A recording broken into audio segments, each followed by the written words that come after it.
Ancient Training Systems presents the Strong History Podcast in association with Macmillan's Martial Arts and Ironstorm Kettlebells.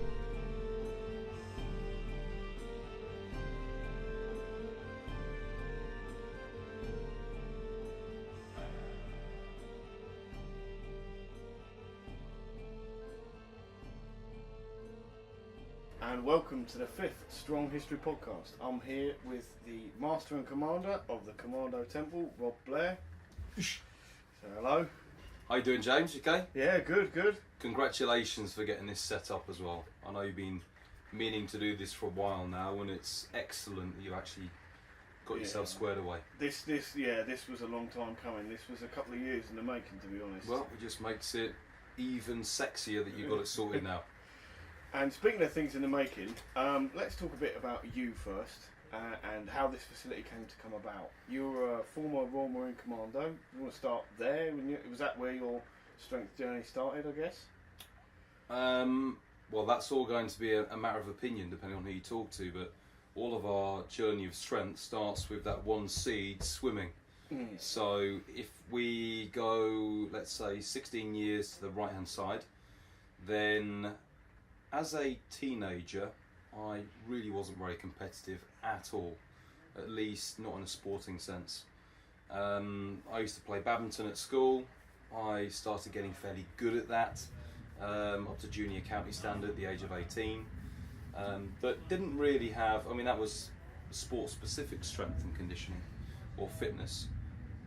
And when I was at college, I just found it very hard to settle down and adjust to even more study, with the possible intention of uprooting sticks and going to do even more education, doing a degree. That's where all of my friends were, heading off in different areas around the UK. So my next door neighbour said to me, you're a pretty fit, young, strong guy, or young, dumb and full of... And I thought, yeah, sure, well, what have you got in mind? And he said, Royal Marine Commandos. I was there for 22 years, you'll love it there. You'll make, everlasting friends, you'll have loads of banter, you'll see the world, properly throwing the pamphlet at me. You might as well have given me an honorary green lid at that stage. And I thought, great, okay, well, I'll see what I can do.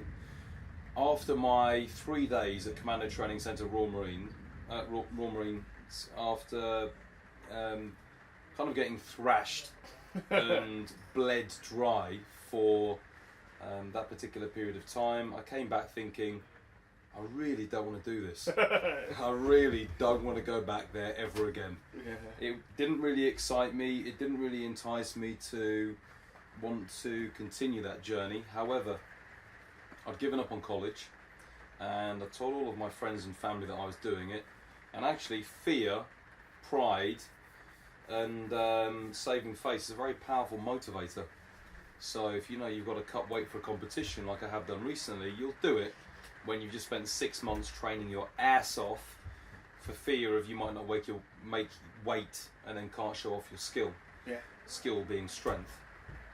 So at the time I went back, I did my 8 to 9 months of training at Commando Training Centre Royal Marine and managed to squeeze myself in. And I'd say at the time I was 18 going on 12. It was on the bones of my arse that I managed to creep in. I spent 8 years in the Royal Marines. I left as a corporal.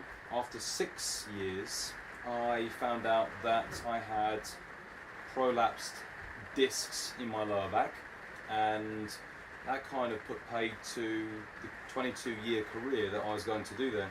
I was going Corps Commission at the time. I had my notice in to go PTI.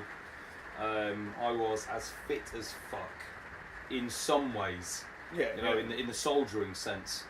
In other ways I wasn't, and that's the reason why I ended up suffering fairly badly with having to have a discectomy. And that at the time would have been at the age of 24 and a half.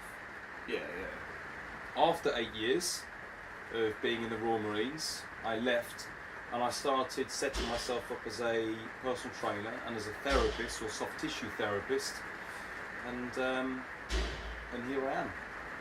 So how did you become a soft tissue therapist from the Royal Marines? Okay. The reason why I became a soft tissue therapist is because actually I'm fairly selfish and fairly greedy, and I wanted to make sure that I was able to move really well, and I wanted the most up-to-date information. I wanted to make sure that I wasn't at the mercy of anybody else. Anybody that's been in a position where they've been, or they felt like they haven't really known which corner to turn to or which direction to move into or towards, you'll understand why I'm going there. You can either spend thousands of pounds paying a multitude of professionals and get a multitude of different answers, or you can become your own manager, and that's what I wanted to do. So I started managing my own future success, and I did that to also benefit my future clients. So my strong incentive was making sure that I remained free from pain. I was moving very well, and I became as strong as possible. And my clients now benefit from having, I suppose, like I say, my gluttony for self-improvement. They benefit alongside me. Was your I would say, was the start of that because of your spinal injuries? That you wanted to move, the desire to move better started with the spinal injuries? Well, it was, because that kind of forces your hand. Yeah. And you can either evolve or you don't. Yeah. You can either remain two-dimensional or you think outside the box. Yeah. You can either have trouble. Really sinking or swimming. Yeah. So at the time, I felt like I was a bundle of flame, and I wanted to be spitting napalm. So I continued my journey when I couldn't actually go Corps Commission and continue down that road with the Royal Marine Commandos with a full 22-year career.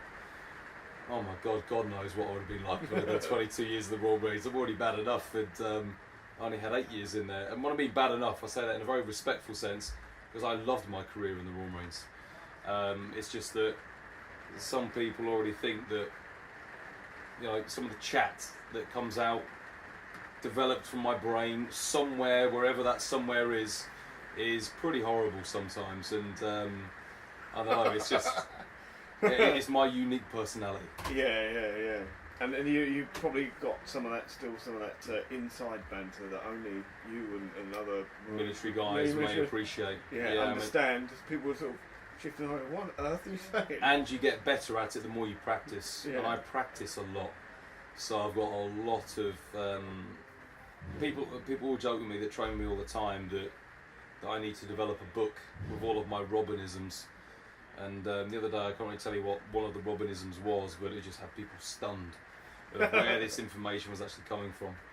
But it's good, you know, having banter is a very important quality as well, especially when you're coaching, because sometimes you can feel that coaching is out, it feels almost like a performance. And that performance or a dance is you letting the athlete or the client understand the information that you want them to. So if certain coaching cues aren't working or a certain performance isn't working, you need to try and get that information across. And monotone, and that's the only place that you've got, you know, how do you go outside of that? If you want to work with juniors or elderly or disabled athletes, you really need to try and construct the right way or the right way to implement giving them that information. So really it is about a performance, and it's about giving them what they need. That kind of skill though is developed over time. See, one of the only things you can do, you couldn't learn how to talk to people without talking to people. You learn it on the job. Yeah, definitely. And you've got, how did you come up with this facility then? So this facility, after I left the Royal Marines, and I left 8 years ago, I worked my nuts off in the Royal Parks and around London. I never really worked inside other training establishments. I would say now that I wasn't really tainted by them. I wasn't tainted by working with inside other gyms.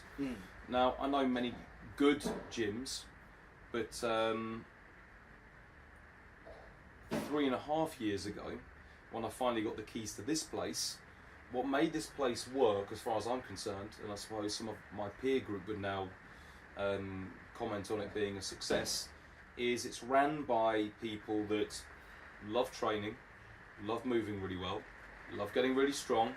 All of the coaches here compete in something or multiple events or disciplines. and I'm looking at this place working best for us and them. There's that gluttonous part again. So I became a soft tissue therapist, and hopefully became half decent because I wanted to look after myself, and then it kind of rubbed off on everybody else. I got the Commando Temple because I wanted an indoor training space unlike any other that I'd seen in London and further afield. And there are a few that have got similarities or commonalities, but this one is a unique animal. Yeah. And the reason why, it's a mixture of my personality, the things that I really believe in, the things that my coaches or kind of like internal crew really value, and that gives this space just a unique feel. Yeah, it's the vibe I get is this place isn't like so you get commercial gyms, we all know what they're like. You also get the strength and conditioning facilities. You know, I go to a strength and conditioning facility. It's set up to train athletes and in specific sports. Whereas this feels more like a strength playground, a conditioning playground, where people come to, they train real hard because you've got yourself and others who are champions here, but also there's a very fun element to it. There's all sorts of equipment that you just have fun with, like you've got a ship anchor in the corner, which I'll show you guys on another film later. And you know, you've got lots of inanimate objects that have got no emotion and they can't have banter with you. It's not like people walk in and the equipment talks to them. No. They walk in and they might get excited by it, and then they're thinking, wow, I can really use this place, have fun today, do what I need to do. But actually what makes it work is the community of Peaches and a community of people that use this space, and the coaches, because the coaches will make you feel welcome.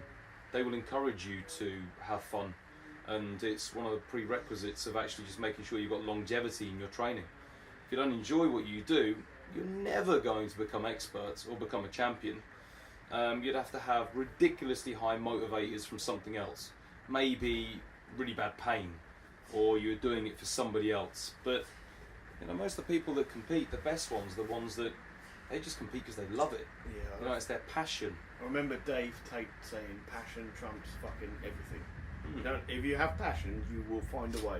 No matter what, you will find a way. No matter the time of day. Yeah. No matter what kind of equipment you have to make. Yeah. Or sacrifices you have to go through. Yeah, you will find a way. To if you have obstacles in your way, you'll work around them. Like the dinosaurs in Jurassic Park. Yeah. What, in the new one? No, this was the original one. Oh, right, the original where one. they started using frog DNA. Oh, yeah. Anyway, maybe you should watch it again. It's been a long time since I watched it, yeah. So, a lot of the things that come here, a lot of the things you've got here are actually really old. So you've got like maces and what have you. You've got stones. You've got kettlebells. How did you get all of those things together? And why did you pick those pieces of equipment over, say, more modern pieces of equipment? So like machines. There's not a single machine in here. Why did you? There's a rowing machine and a spin bike. So we have got those two, but you'll hardly see them because I keep them tucked in a corner. They also take up quite a lot of room. Commercial gyms quite like that because then they can have all the spin bikes out and everybody can go and use one, and they've got their space, almost like a hamster in a cage. Yeah. They don't deviate away from that corner. But why have we got all of that type of stuff? Because it's nice to test yourself against some real life objects and items. People have been testing their strength on certain bits of kit, whether it's stones, steel, humans, for tens of thousands of years. Let's say, you know, even the last few hundred years that we've really been keeping ledgers, and there's been pictures and whatever, you know, we've got more information on it. So we've got it here because I find it fascinating that we had these old-time strongmen and women that we can now replicate some of their movements. What does that mean to me? It means that I'm not really interested in shake weights. I'm not really interested in tug toners. I'm not really, for those of you who have seen that video, well, it's absolutely fucking hilarious, but you just, you know, I originally bought a body blade when I'd been a PT about 6 years. You kind of grab it like this and you shake it around and you do squats and all kinds of stuff. Some people out there that may be listening, they're probably thinking, yeah, I've still got one of those, they're a nice bit of kit. Okay, let's say maybe it is a nice piece of kit, but I prefer using other bits of kit. And I know that where there is money to be made from something or developing an idea and then pimping it out, you know, it will probably become more commercial. Whether that's a machine that you use in a corner that you run on instead of going running yourself, which is actually a lot more functional for the runner. You're not going to get somebody making loads of money selling natural stones. You know, it just doesn't really exist. And you're not going to get people selling, or, you know, making a huge profit by telling you to start doing loads of isometrics, because you can do isometrics anywhere, within a building, within you know, on a tree, you know, anything. My Land Rover, but there isn't really a lot to be made there. Maybe a training plan online by Bud Jeffries or somebody else. Yeah. But you can get damn strong doing all that stuff. But the thing is, some people may also just not be inspired to do it unless they've seen the flashy article or the flashy video telling them to buy the tug toner. Maybe then they'll use it. Yeah, there's an incurring pattern where some of the old training tools that we've got here, like you've got the maces. We've seen that certain places are trying to oversell it, so that they're, you know, replacing other pieces of kit which are better suited to certain movements, and using that. When really they could, the simplest of movement is probably the most effective, but it's quite boring to do over and over again, and you just scale it. The simplest movements to do are the ones that we perform every day. Are you talking about the ones within a gym? Squats, lunging, hinging, pressing, pulling, twisting, bending. Like if you know, I'm looking at going, say, and I hate to use catchphrases, but I'm going to anyway. It's like beyond the barbell. So I'm looking to for the next few weeks and maybe even months, and maybe even years. I'm not going to be looking to do things like barbell squats or presses or anything like that. I'm going to use stones. Namely because that's all I can get in my back garden and garage. I can't get a stone. Natural stone a natural stone, yeah, natural stone. I may mix it up with some Atlas stones as well. But all you do with the stone is you just pick it up and put it on your shoulder.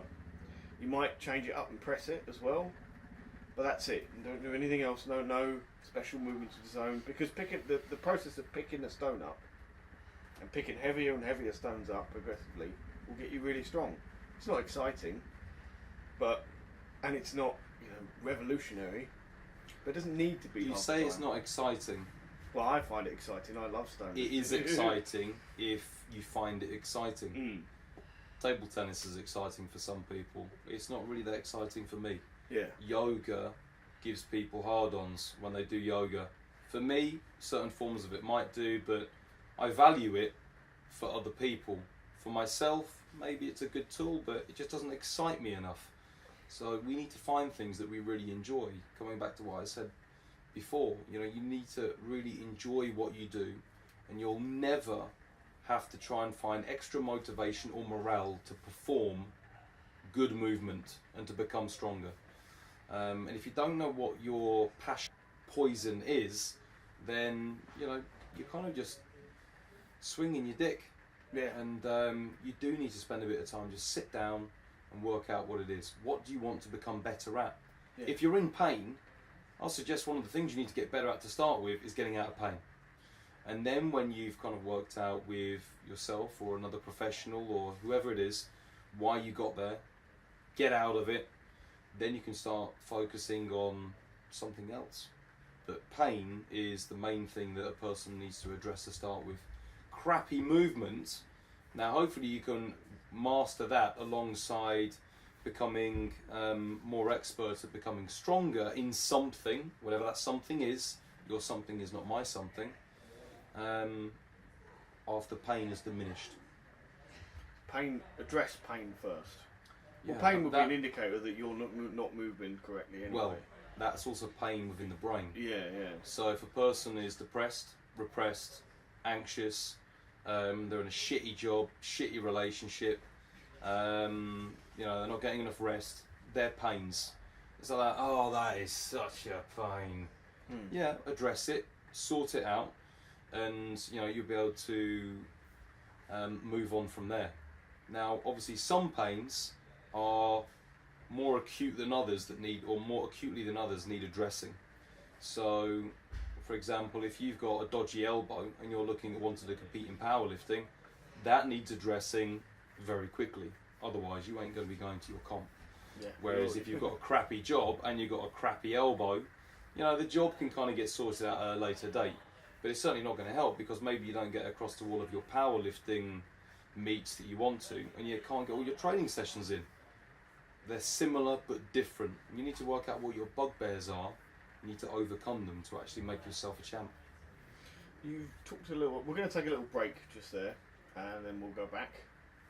So we'll be back, people. 2 seconds.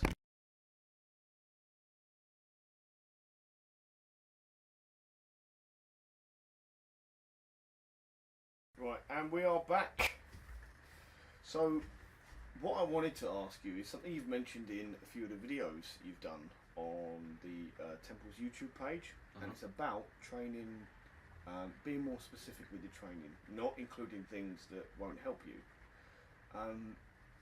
Tell us a little bit more about that. About being specific with your training? Yeah. Well, that would entirely depend, because we could speak for hours about this. But I've said that enjoying your training is important. Yeah. So let's say you found the thing that you want to do. And let's say the thing that you found to do is, I don't know, lifting stones. And I'm looking at that athlete that's never lifted stones before. The athlete is person X. I'll say, person X, we really need to work out if you're going to be able to lift stones straight away. And if you are, which you might be able to, where you should start. And I don't know anything about you, person X. So person X, I'm going to take you through a gang load of tests and assessments to work out if you're moving, twisting, bending, lunging, hopping, crawling, whatever. You know, that it can be vast and extensive, how many different things you ask a person to do. You can bloody stick syringes inside people's bodies, you can take blood tests, you can do everything. But remember that person X just wants to lift stones. So where do you stop with all of that assessment process? You stop when you feel like you've got enough that person X can start doing something that he will enjoy, and he'll be able to do it effectively and stay safe. You don't need to just continue to create a minefield, because I use this fairly often, but that paralysis by analysis. You've got so much information through testing and assessing and reading from the University of YouTube and talking to people on podcasts, and you've got all this stuff that you want to do, you've got all this crap that's floating around your head, you're like, shit, how do I write myself a training program now? Because all of this stuff is meant to be really good. Well, like I said, if you're in pain, maybe you should work on that. People talk about prehab.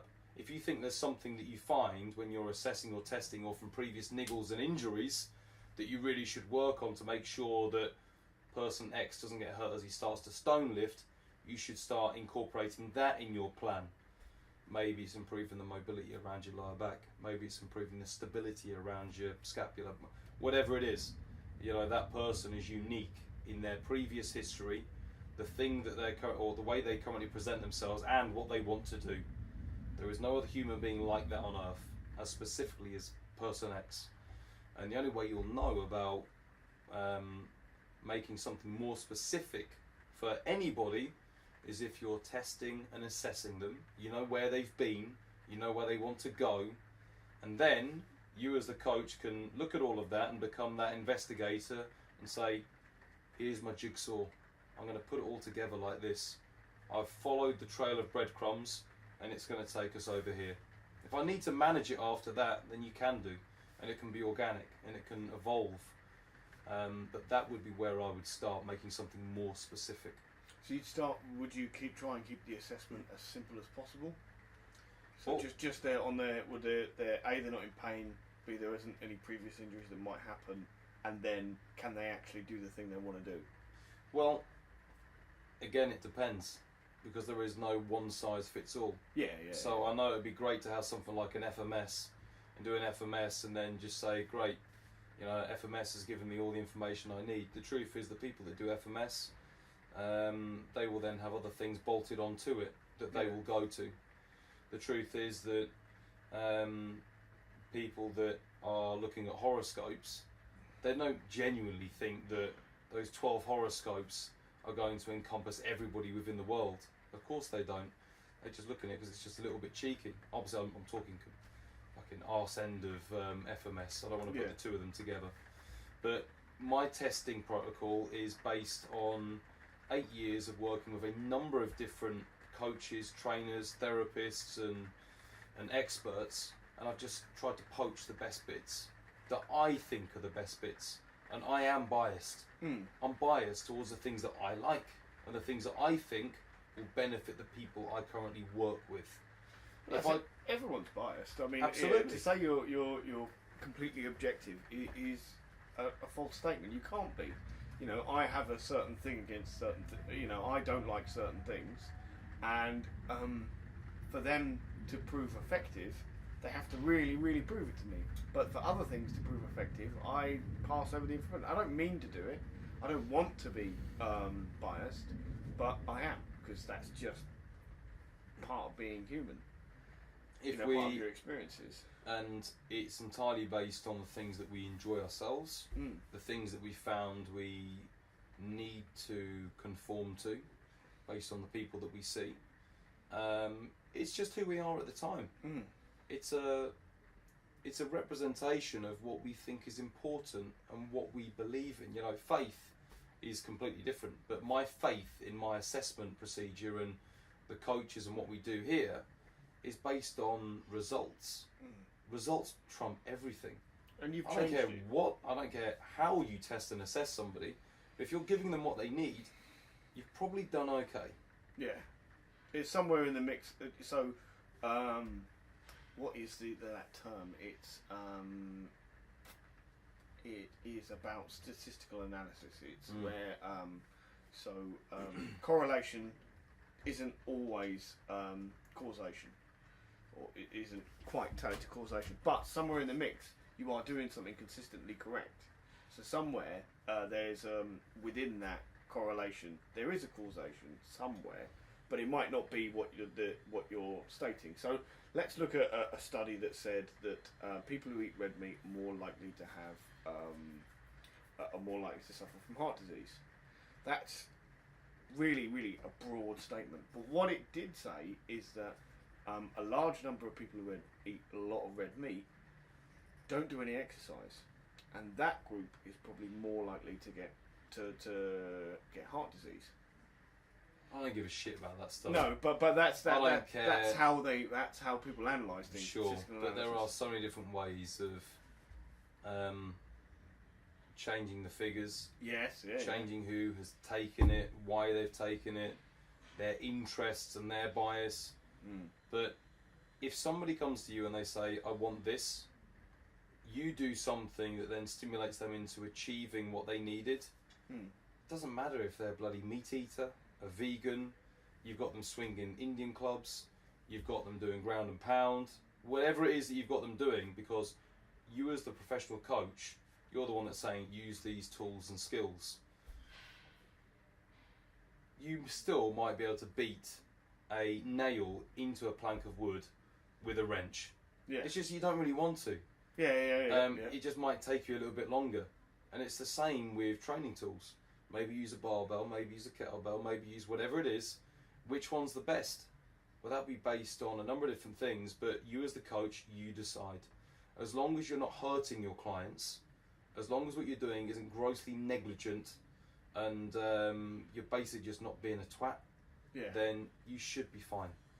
Your experience will become better at identifying which schools of thought and which skills you need to use.